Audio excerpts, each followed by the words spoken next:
ఎప్పుడైతే తిరుమల తిరుపతి దేవస్థానం యొక్క ప్రతిష్టని రోడ్డుకిచ్చారో ఆ రోజు నుంచే మీ పతనం స్టార్ట్ అయిపోయింది.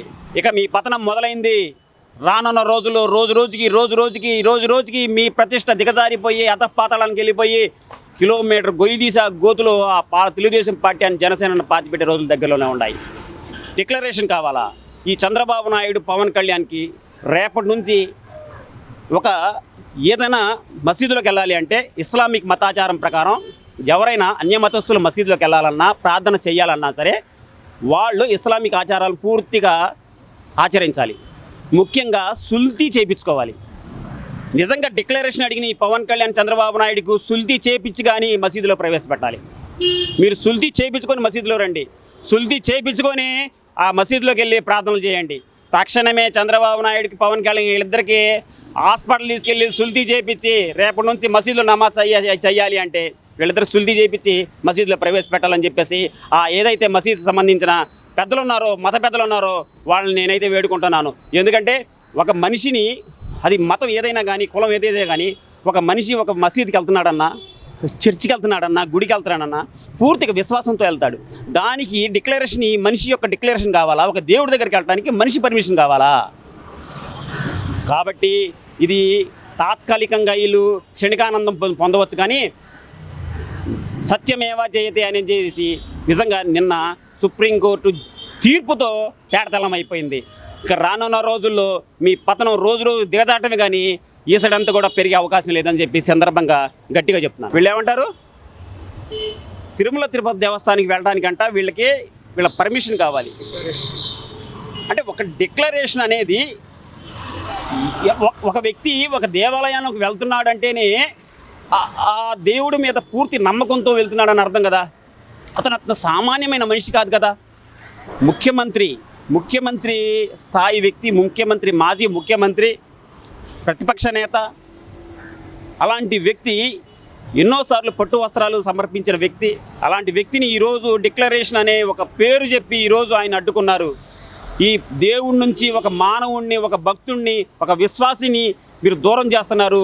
ఈ పాపం మీతో పోదు, యావత్ మీ కుటుంబం మొత్తం అధపాతాళానికి వెళ్ళిపోతుంది. ఈ విషయం గుర్తుపెట్టుకోండి. మీరు ఎన్ని రాజకీయాలను చేయండి, ఎవరన్నా చేయండి, ఎన్ని అపవాదాలను చేయండి, కానీ సుప్రీంకోర్టు కూడా చెప్పడం జరిగింది లడ్డూ ప్రసాదంలో జంతువులు కొవ్వు కలిసిందని చెప్పేసి ఆధారాలు ఎక్కడంటూ కూడా సుప్రీంకోర్టు కూడా అడగడం జరిగింది. దీన్ని ఎలా భావిస్తారు? నేను చెప్పేది అదేనండి. ఫస్ట్ నుంచి అత్యంత సామాన్యులు భక్తులు కూడా అరే శ్రీవారు అంటే కలియుగ మన భూలోక వైకుంఠం ఏది అంటే తిరుమల తిరుపతి దేవస్థానం మన భూలోక వైకుంఠం అండి. అది నేనే చాలాసార్లు వెళ్ళాను.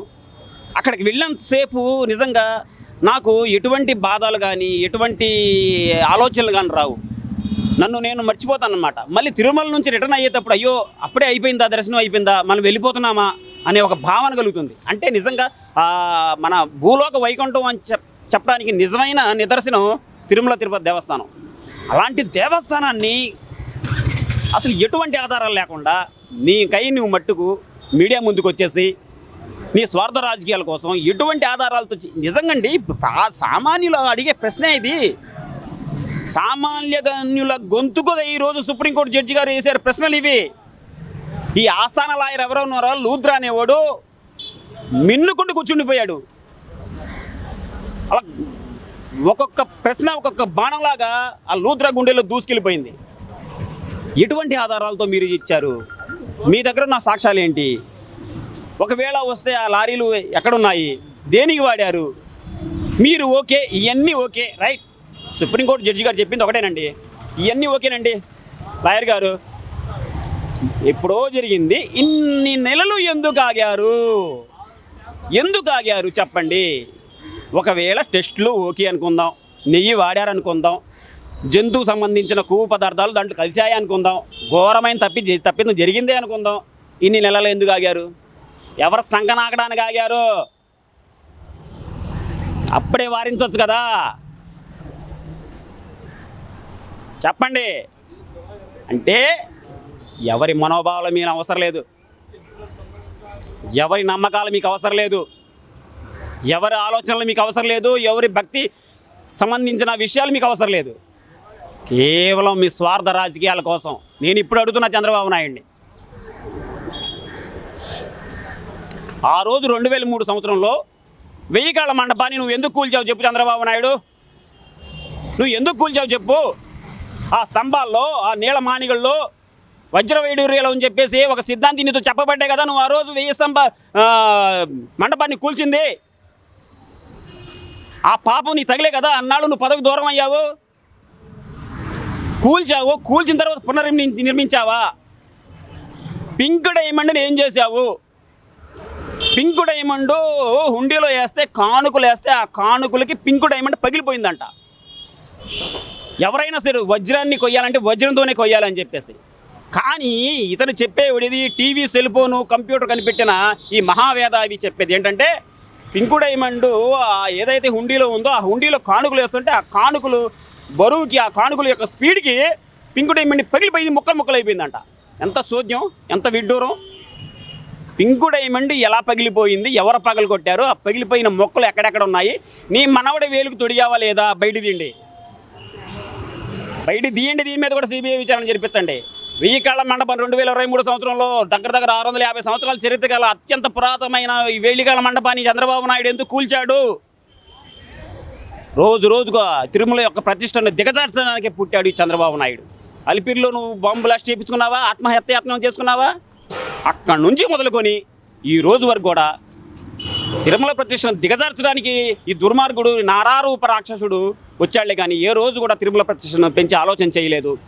రేపు ఇవ్వబోయే తీర్పుకి నిజంగా చంద్రబాబు నాయుడికి నైతిక విలువలు ఉన్న సిగ్గు, శరం, మానం, మర్యాద, ఒంట్లో రక్తం, చీమి రక్తం నిజంగా ఏమైనా ఉంటే ఈ యొక్క ఘటనకి నైతిక బాధ్యత వహించి తక్షణమే రాజీనామా చేయాలి.